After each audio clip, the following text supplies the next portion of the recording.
Minha irmã me mandou uma mensagem: não queremos você no casamento. É um evento chique. Minha mãe ainda colocou um emoji rindo. Eu respondi: entendi. Vou cancelar os pagamentos chiques também. Elas zombaram de mim no chat. Mas ao amanhecer, as reservas delas tinham desaparecido, a conta foi recusada, e minha irmã apareceu batendo na minha porta.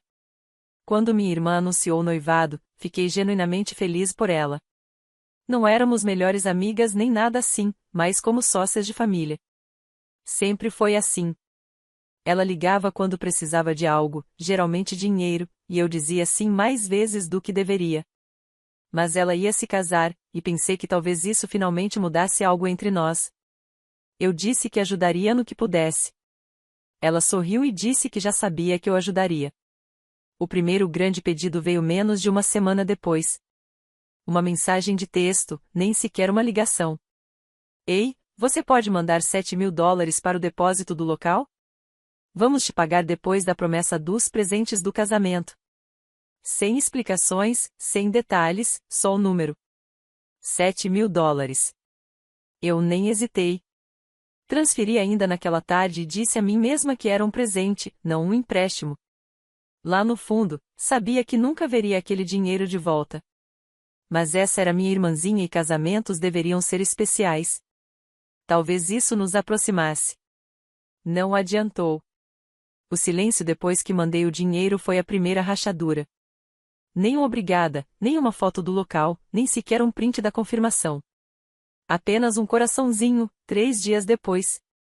Só isso. Eu não pressionei. Apenas esperei, achando que logo seria incluída nos preparativos. Que pediriam minha opinião sobre o vestido, a disposição das mesas, a música, mas nada disso aconteceu. Era como se ela tivesse pegado o dinheiro e me apagado totalmente do planejamento. Então veio o anúncio. Não foi para mim. Nem mesmo no nosso grupo da família. Foi em uma live pública no Instagram. Recebi a notificação e abri, curiosa. Ela estava lá, em um vestido branco de ensaio, sorrindo como se tivesse ganhado na loteria. Atrás dela, o noivo servia champanhe. Ele agradeceu a todos que os apoiaram. Ela disse que o casamento estava totalmente pago agora e que tudo isso foi possível graças ao trabalho duro deles e à ajuda da família de verdade que acreditou neles. Família de verdade. Os comentários começaram a chegar aos montes, amigos, colegas de trabalho, estranhos com emojis de flores, chamando-a de inspiração. Eu apenas fiquei olhando para a tela. Aquela noite, postei um único comentário no destaque. Ela colocou um emoji de peão de xadrez. 3 minutos depois, ele foi apagado. 6 minutos depois, ouvi batidas na minha porta. Ela apareceu toda produzida para o casamento, ainda de salto, maquiagem impecável. Ela nem disse oi. Entrou sem pedir e exigiu saber qual era a minha gracinha com o emoji. Eu não disse nada. Não devia explicação para algo que ela entendia perfeitamente bem. Começou a gritar, me acusando de tentar humilhá-la publicamente. Ficou perguntando se eu estava com ciúmes. Eu fiquei quieta na maior parte do tempo, até que ela disse algo que acionou um interruptor em mim. Ela disse: "Você sempre faz tudo sobre você." E que estava cansada de andar em pontas de pés por causa do meu suposto peso emocional. Nos empurramos. Não foi uma briga cinematográfica e prolongada, foi um borrão desajeitado. Ela me empurrou, eu a empurrei de volta. O sapato dela caiu. Ela agarrou minha manga. E eu disse para ela sair imediatamente. Ela foi embora xingando, jurando que nunca mais falaria comigo. Mas eu nem estava com raiva. Não mais. Só tinha terminado. Mais tarde, naquela noite, recebi uma ligação da nossa mãe, e depois outra do nosso pai. Eu já sabia o que minha irmã tinha contado antes de atender. Eles estavam preocupados, confusos, tentando entender o que tinha acontecido entre nós. Eu contei tudo, os $7.000, o post, a briga. Eles não gritaram. Soaram puxados, como se tivessem sido arrastados para uma confusão que não compreendiam. Minha mãe disse: "Talvez precisemos nos acalmar e conversar pessoalmente, como família." Eu disse: "Ok." Mas não era verdade, porque naquele momento percebi algo. Isso não era sobre o dinheiro. Era sobre meu lugar na vida dela. E eu não tinha nenhum, a menos que desempenhasse um papel que a beneficiasse. Eu não era irmã dela. Era apenas uma peça de xadrez no tabuleiro dela, um peão que ela movia quando precisava de ajuda. E ela estava prestes a aprender o que acontece quando o peão deixa de jogar. 2 dias depois da briga, eu parei de jogar de maneira gentil. Eu não gritei. Não postei nada. Não implorei por reconhecimento. Apenas comecei a puxar os fios silenciosamente. Com precisão. O primeiro alvo foi o local da festa. Aqueles $7.000 não eram um presente. Era reserva feita no meu cartão de crédito porque ela não conseguia qualificar sozinha. Então, liguei e cancelei. A funcionária do telefone ficou se desculpando pela política de não reembolso, mas esse não era o motivo da minha ligação. Eu não queria o dinheiro de volta. Queria que aquilo simplesmente desaparecesse. Depois, passei para o fotógrafo. Eu tinha sido a pessoa a assinar o contrato. Era meu, então cancelei também. O DJ liberou a data. A empresa de aluguel também foi resolvida. Eu não disse uma palavra para ela. Não avisei. Ela nem percebeu que metade do casamento existia porque eu estava segurando tudo por trás da cortina. Que ela descobrisse do mesmo jeito que eu descobri que eu não importava, publicamente. 3 dias se passaram. Mantive meu celular no silencioso. Ignorei as mensagens dela, as ligações das tias, até do meu pai. Eu estava esperando que ela percebesse sozinha. Achei que seria o local da festa que a faria descobrir, mas foi o noivo. Ele ligou, soando constrangido, como se não tivesse certeza do que estava entrando. Disse que o DJ havia chamado para confirmar o cancelamento e perguntou se eu tinha ideia do que estava acontecendo. Eu disse simplesmente que tinha cancelado. Longa pausa. Ele perguntou por quê. Eu disse que ele provavelmente deveria falar com minha irmã sobre isso. 10 minutos depois, ela estava de novo na minha porta. Sem maquiagem, sem salto desta vez, apenas raiva. Ela nem tentou entrar. Ficou no corredor gritando alto, me acusando de destruir o futuro dela, de humilhá-la, de sabotar a única coisa boa que ela tinha. Fiquei na porta e deixei ela desabafar. Quando deu uma pausa, eu disse a verdade. Falei que tinha cancelado o casamento porque ele estava construído sobre uma mentira, sobre manipulação comigo, e que eu estava cansada de financiar a autoilusão dela. Ela ficou em silêncio por um segundo, e então me chamou de amarga, solitária, ciumenta, patética. Disse que eu estava a punindo porque ela tinha algo que eu não tinha. Quase ri. Respondi que preferia ficar solteira para sempre do que viver uma vida que dependesse de fazer chantagem emocional com a família por dinheiro. Então ela deu um passo à frente e me empurrou.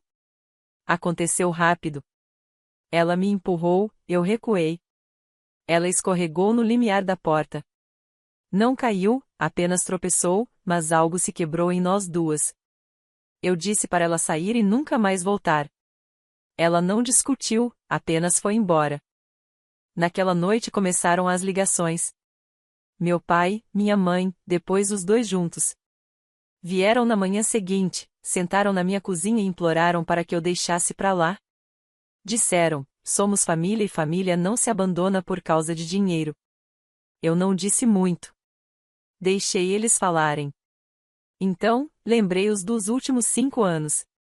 Como eu paguei o aluguel dela mais de uma vez, como quitei o cartão de crédito dela quando ela estava entre empregos, como a levei para compromissos, paguei depósitos, enchi a geladeira quando ela nem pediu ajuda, porque eu não esperava que ela pedisse. Ela esperava que eu fizesse.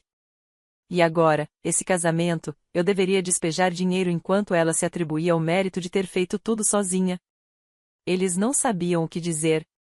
Minha mãe começou a chorar. Meu pai apenas ficou sentado, esfregando o rosto. Eventualmente, eles me perguntaram se eu poderia apenas deixar o casamento acontecer pelo bem deles. Apenas essa última coisa, e então todos poderiam seguir em frente. Eu disse não, porque a verdade era que isso não era a última coisa. Era apenas a mais recente. Sem mim, o casamento não poderia acontecer. E agora, finalmente, todos entendiam isso. Mais 3 dias se passaram. Ela tentou consertar, tentou remarcar, tentou usar o cartão do noivo, depois o próprio. Nada funcionou. Então o aluguel venceu. Ela me mandou uma mensagem dizendo que ficaria sem dinheiro apenas até depois do casamento, só mais uma vez. Eu nem abri a mensagem. O casamento estava há 5 dias. Os convidados já estavam chegando de avião. E ela não tinha local, nem bolo, nem fotógrafo, nem vestido. Esse também estava financiado e ela havia perdido um pagamento. E agora, aparentemente, sem dinheiro para o aluguel.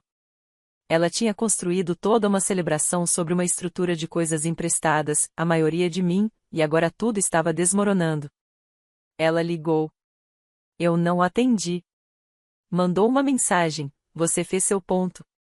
Feliz agora? Eu a deixei no visto, porque não estava interessada em vingança. Eu queria liberdade, e ela estava apenas começando a entender como é a vida sem alguém limpando a bagunça dela. No meio daquela semana, meu telefone não parava de vibrar. Chamadas perdidas, mensagens de voz, mensagens de parentes que eu não ouvia há anos. A família inteira estava falando, e não demorou para descobrir o motivo. O casamento perfeito da minha irmã, aquele que ela vinha se gabando online há meses, estava desmoronando. Ao que parecia, ela estava dizendo às pessoas que houve uma série de emergências. Para um primo, ela disse que o local tinha um problema de alagamento. Para outro, que o fotógrafo havia cancelado de última hora. Alguém mais disse que ela alegou que o buffet havia falido. Cada história era um pouco diferente, como se ela nem conseguisse mais manter suas mentiras coerentes. Mas todas tinham uma coisa em comum: ela nunca assumia a responsabilidade e nunca mencionava meu nome. Eu não me dei ao trabalho de corrigir ninguém. Apenas deixei acontecer. Eu havia ficado em silêncio tempo suficiente para saber que o silêncio pode ser poderoso quando a verdade é inevitável. Ela sempre vaza, uma rachadura de cada vez. 2 dias antes do casamento, ela ligou 6 vezes seguidas. Eu não atendi nenhuma. O noivo dela até tentou ligar, deixando uma mensagem que soava mais como súplica do que qualquer outra coisa. Só precisamos conversar, disse ele. Eu deletei. Quando chegou sábado, o dia que supostamente seria o casamento, acordei cedo. Estava nublado, aquele tipo de manhã cinza e sem vida que pesa mais do que deveria. Preparei café, desliguei as notificações do celular e fiquei em casa. Não conferia as redes sociais. Não queria ver o que ela estava fingindo naquele dia. Ao meio-dia, as pessoas começaram a perceber. Minha prima Gena me mandou uma mensagem dizendo que ela e o marido tinham chegado ao local e encontraram os portões trancados. Nenhum aviso, nenhum funcionário, apenas silêncio. Os convidados estavam confusos, tentando ligar para minha irmã, que aparentemente não atendia ninguém. Foi então que começaram as ligações para mim. Uma mensagem de voz dizia: Raquel, você está bem? Sua irmã disse que você teve um colapso. Outra perguntou se era verdade que eu tinha sabotado o casamento porque não suportava vê-la feliz. Alguém mais disse que ela alegou que eu estava internada em um hospital psiquiátrico. Era quase engraçado até onde ela estava disposta a ir para se fazer parecer a vítima. Quase. Naquela noite, meu pai apareceu sozinho na minha porta. Minha mãe não veio, o que era incomum. Ele não parecia zangado, apenas cansado, envelhecido. Ficou na minha sala por um tempo antes de dizer qualquer coisa. Então me fez uma pergunta que eu não esperava: você acha que nós falhamos com ela? Aquilo doeu mais do que qualquer outra coisa que ele pudesse ter dito. Eu não respondi de imediato. Apenas olhei para ele, e ele me olhou de volta. Pela primeira vez na minha vida, pude perceber que ele não estava defendendo minha irmã. Ele estava começando a entender. Eventualmente, eu disse o que acreditava: que amar alguém não significa cobrir pelos erros dela. Que deixar ela pegar e pegar sem consequências não era bondade, era permissão. E ela tinha vivido de permissão a vida inteira. Ele assentiu lentamente e disse que só queria paz de novo. Eu disse que a paz não vem de fingir que nada aconteceu. Na manhã seguinte, tudo piorou. Minha mãe ligou, chorando desta vez. Disse que minha irmã e o noivo estavam atrasados com o aluguel, 2 meses atrasados. Aparentemente, ela tinha usado a maior parte do fundo do casamento em depósitos que nunca se preocupou em recuperar depois que eu cancelei tudo. Agora estavam sem dinheiro. Minha mãe perguntou se eu poderia ajudá-los apenas dessa vez para que não fossem despejados. Eu não respondi. Fiquei olhando para a mensagem até a tela escurecer. Eu sabia que se respondesse sequer uma vez, tudo recomeçaria, as desculpas, a culpa, o ciclo. Naquela tarde, minha irmã me mandou uma foto. Ela estava sentada no chão do apartamento, cercada por contas não pagas e caixas de decoração do casamento. Sem palavras, apenas a foto. Eu nem me senti mal mais, porque aquilo não era arrependimento. Era desespero. Ela ainda não entendia que o problema não era o casamento cancelado. Era todo o jeito dela de viver. Cada parte da vida dela estava construída sobre o esforço de outra pessoa, o dinheiro de outra pessoa, o perdão de outra pessoa. Pensei que talvez ela finalmente aprendesse, mas 2 dias depois, meu pai ligou novamente. Ele não perdeu tempo. A voz dele estava baixa, calma demais. Ele disse: Raquel, você precisa vir ao hospital. É a mamãe. Por um momento, tudo dentro de mim ficou em silêncio. A raiva, a satisfação, até a sensação de controle que eu havia construído. Tudo desapareceu. Foi nesse momento que percebi que a guerra que eu tinha começado não era apenas entre mim e minha irmã. Estava destruindo toda a família, e eu não sabia como parar. Cheguei ao hospital em 20 minutos. Não lembro de estacionar ou entrar. Só me lembro de ver meu pai perto das máquinas de venda automática, parecendo que não tinha dormido. Quando me viu, veio até mim e me abraçou sem dizer uma palavra. Minha mãe havia desmaiado na cozinha deles naquela manhã. Arritmia induzida pelo estresse, disse o médico. Não um ataque cardíaco completo, mas um aviso sério. Eles a mantiveram em observação durante a noite. Ela estava estável, mas abalada. Entrei no quarto e a vi conectada a um monitor, olhos fechados, lábios ressecados. Ela os abriu quando me aproximei e tentou sorrir. Eu não a via tão pálida há anos. Eu só quero paz, sussurrou ela.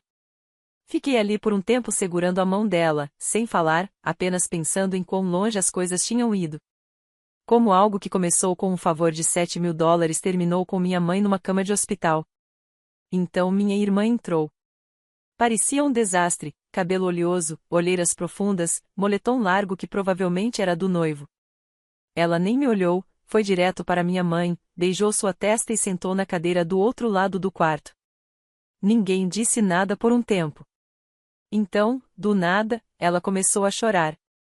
Ela não chorava alto, apenas soluçava baixinho, como alguém tentando não desmoronar em público. No começo, eu não acreditei. Achei que fosse mais uma encenação. Mas então ela disse algo que me pegou completamente de surpresa. Cancelei o noivado. O quarto ficou em silêncio. Levantei o olhar.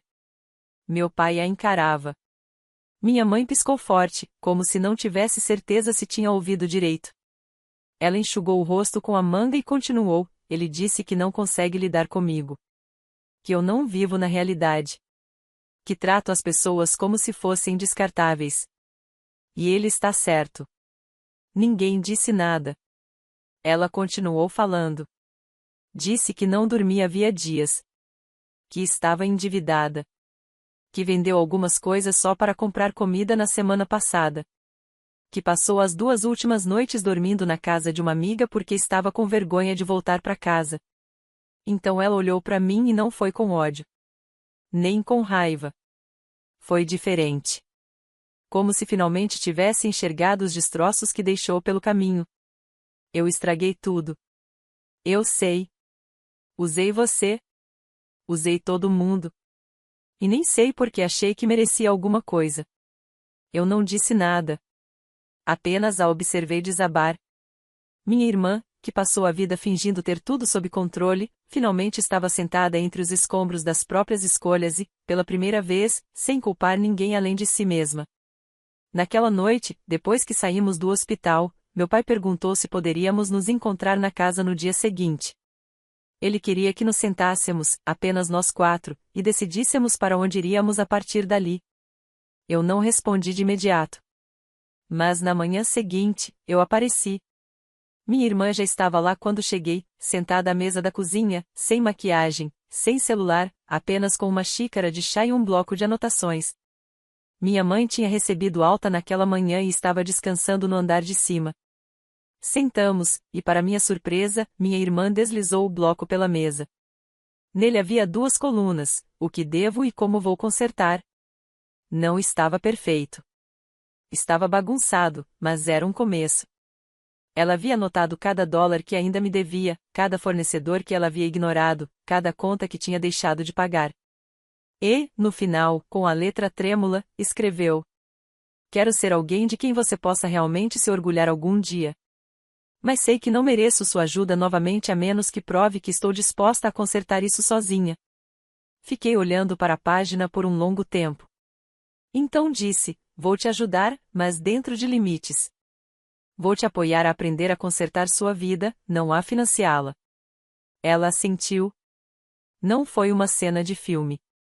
Não choramos nem nos abraçamos, mas, pela primeira vez em anos, parecia que éramos 2 irmãs de verdade, e não apenas 2 pessoas presas em uma longa guerra silenciosa. Nas semanas seguintes, as coisas mudaram lentamente. Ela e eu voltamos a morar na casa dos nossos pais enquanto minha mãe se recuperava. Como nos velhos tempos, exceto que tudo era diferente. Lavamos louça juntas, fizemos compras, conversamos à noite, realmente conversamos, e ninguém me pediu dinheiro. Ela até conseguiu um emprego de meio período em uma padaria local. Disse que não era glamouroso, mas era dela. E então, numa manhã, ela me contou que estava pensando em planejar um novo casamento. Algo pequeno, simples, apenas com a família, pago inteiramente por ela e pelo noivo, se ele algum dia voltasse. Mas essa não era a surpresa. A surpresa foi esta: ela não parecia desesperada para que ele voltasse. Disse que, se ele voltasse, ótimo. Mas se não, ela seguiria em frente do mesmo jeito, ainda cresceria.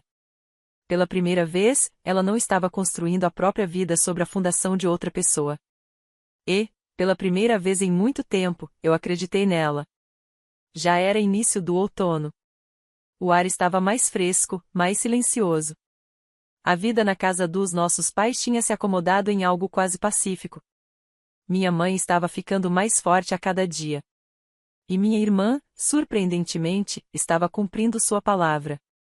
Ela pegava o turno da manhã na padaria 6 dias por semana, começou a pagar pequenas dívidas uma a uma, e vendeu aqueles itens de luxo ridículos que costumava postar só para parecer bem-sucedida. Nada de bolsas de grife. Nada de viagens de última hora para se mimar. Nada de imagem alugada, apenas a realidade. Em uma tarde, entrei na cozinha e a vi com uma planilha aberta, um lápis na boca e uma calculadora ao lado. Ela estava fazendo orçamento, de verdade, de forma séria. Era ao mesmo tempo hilário e surreal. Ela levantou os olhos e disse: Adivinha quanto de juros eu estava pagando naquele cartão de crédito que você me ajudou a quitar no ano passado? Eu respondi: nada. Ela sorriu. Digamos que eu poderia ter ido a Paris 2 vezes. Econômica, mas ainda assim. Foi a primeira vez em anos que ri com ela. Pouco tempo depois, minha mãe desceu as escadas devagar, mas com mais sorriso do que antes. Ela parecia mais leve, como se ter nós sob o mesmo teto novamente, mesmo nessas circunstâncias estranhas, a estivesse curando de um jeito que remédio nenhum conseguiria. Ela começou a cozinhar de novo, folhear seus antigos livros de receita, colocar músicas antigas enquanto cozinhava. Nosso pai começou a chegar em casa mais cedo do trabalho apenas para sentar com ela enquanto fazia sopa. Mas, é claro, nem tudo era tranquilo. Numa noite, encontrei minha irmã chorando na lavanderia. Eu não perguntei o motivo de imediato. Então ela me entregou o celular. O ex-noivo dela havia postado fotos com alguém novo. Um anúncio discreto, mas óbvio. Uma garota com quem ele trabalhava, sorrindo em um bar com ele, a mão dela no joelho dele. Ela não disse nada, apenas ficou sentada. Eu não a consolava. Apenas fiquei ali com ela até que ela terminasse de chorar. Mais tarde naquela noite, minha irmã me surpreendeu novamente. Disse que eu amava porque ele não sabia quem eu realmente era. Acho que é por isso que eu persegui aquele casamento com tanta intensidade. Tinha medo de que, se parasse de me mover, alguém descobriria que eu não tinha nada resolvido. Eu assenti. Não porque me identificasse, mas porque finalmente a entendi. Pela primeira vez, ela não estava tentando vencer. Ele apenas estava tentando ser honesto. Alguns dias depois, nossa mãe teve uma consulta de acompanhamento. Tudo certo, disse o médico. O coração dela estava se recuperando bem. Sem sinais de danos permanentes. Quando saímos do hospital, ela perguntou se poderíamos parar para tomar sorvete, como fazíamos quando éramos crianças. Sentamos no carro, comendo casquinhas, janelas abertas, e uma música antiga do Fleetwood Mac tocando no rádio. Foi então que ela disse, do nada: "Acho que todos nós vamos ficar bem." Finalmente. Não respondi de imediato. Apenas olhei para minha irmã no retrovisor. Ela olhava pela janela, sem celular, sem encenação, apenas ali. Na manhã seguinte, ela acordou cedo e preparou o café da manhã para todos. Não só torradas ou ovos, um café de verdade, panquecas, frutas, ovos mexidos, tudo. Disse que era sua forma de agradecer a todos nós por não termos desistido dela quando provavelmente ela merecia. Então me entregou algo, um envelope. Dentro havia um cheque de apenas $300, mas com a descrição na linha de memorando: primeiro pagamento. Eu não saquei. Guardei na gaveta. Acho que só queria ver o que ela faria a seguir. Ela ainda trabalha na padaria, ainda faz orçamento, ainda mora no quarto de hóspedes dos nossos pais até economizar o suficiente para sair por conta própria. Sem pressa, sem fingimento. E então, há apenas uma semana, ela me contou outra coisa.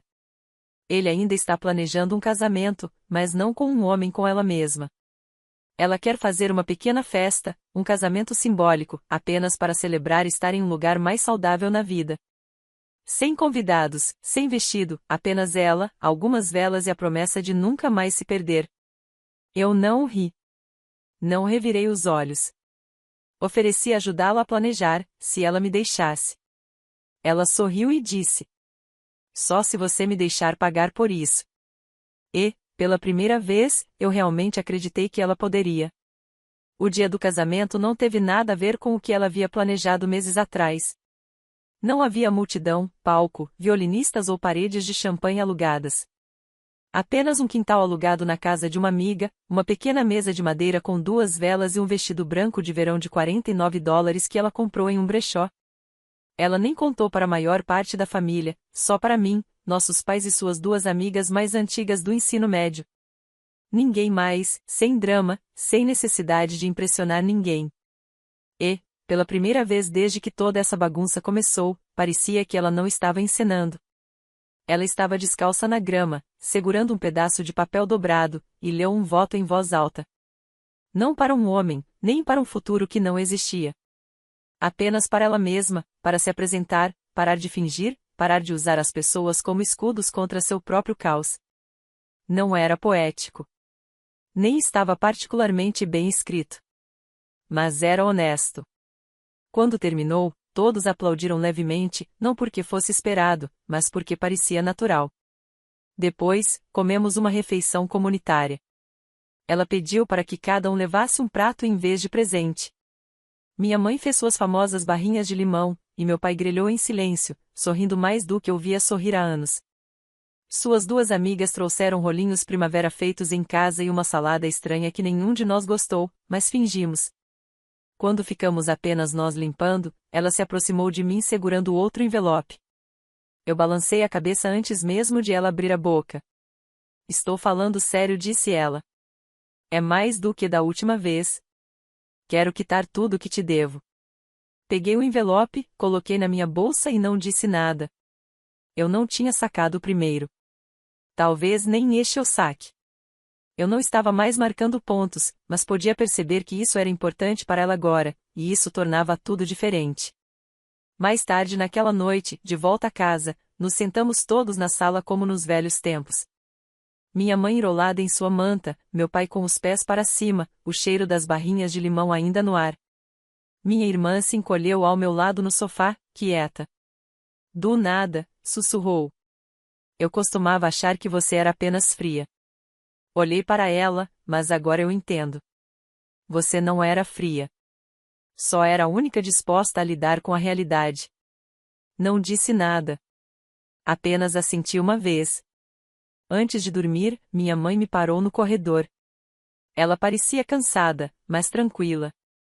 Disse: Tenho orgulho de vocês duas. Não foi nada dramático, apenas simples. Daquele tipo de frase que você acredita porque não força nada. E ela estava certa. Não estávamos totalmente resolvidas, mas estávamos melhores, mais saudáveis. A guerra havia acabado. O silêncio tinha se dissipado. Agora, meses depois, minha irmã ainda está trabalhando, ainda faz orçamento, ainda constrói uma vida que é dela, não baseada nas costas de outra pessoa. O casamento que ela planejou um dia se foi, mas em seu lugar surgiu algo melhor, algo real. E, pela primeira vez em muito tempo, eu não me sinto como uma peça no tabuleiro. Eu me sinto como uma irmã.